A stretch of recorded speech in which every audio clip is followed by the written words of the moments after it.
Satu hari, satu ayat. Daniel pasal yang ke-6, ayat yang ke-11. Demi didengar Daniel bahwa surat perintah itu telah dibuat, pergilah ia ke rumahnya. Dalam kamar atasnya ada tingkap-tingkap yang terbuka ke arah Yerusalem. 3 kali sehari ia berlutut, berdoa, serta memuji Allahnya, seperti yang biasa dilakukannya.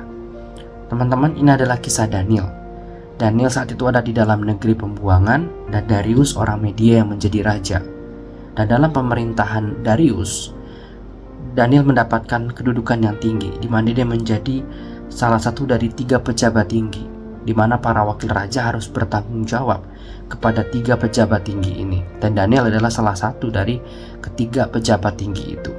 Tapi firman Tuhan katakan bahwa Daniel melebihi para pejabat tinggi dan para wakil raja. Dan inilah yang membuat para pejabat tinggi dan para wakil raja menjadi iri kepada Daniel dan berusaha menjatuhkan Daniel. Mereka membuat sebuah peraturan bahwa barang siapa dalam 30 hari yang berdoa selain kepada raja harus menerima hukuman dimasukkan ke dalam gua singa.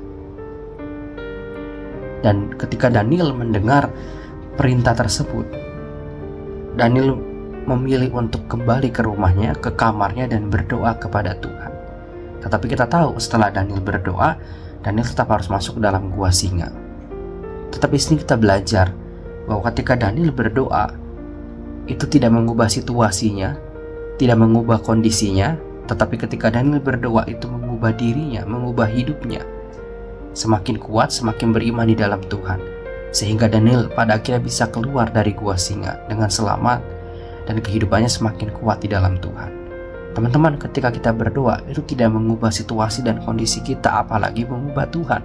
Itu mengubah kehidupan kita untuk semakin kuat di dalam Tuhan, menghadapi setiap masalah tantangan dalam hidup kita. Jadi ketika kita berdoa, itu tidak mengubah kondisi masalah yang sedang kita hadapi, tetapi itu mengubah kehidupan kita, mengubah respon kita.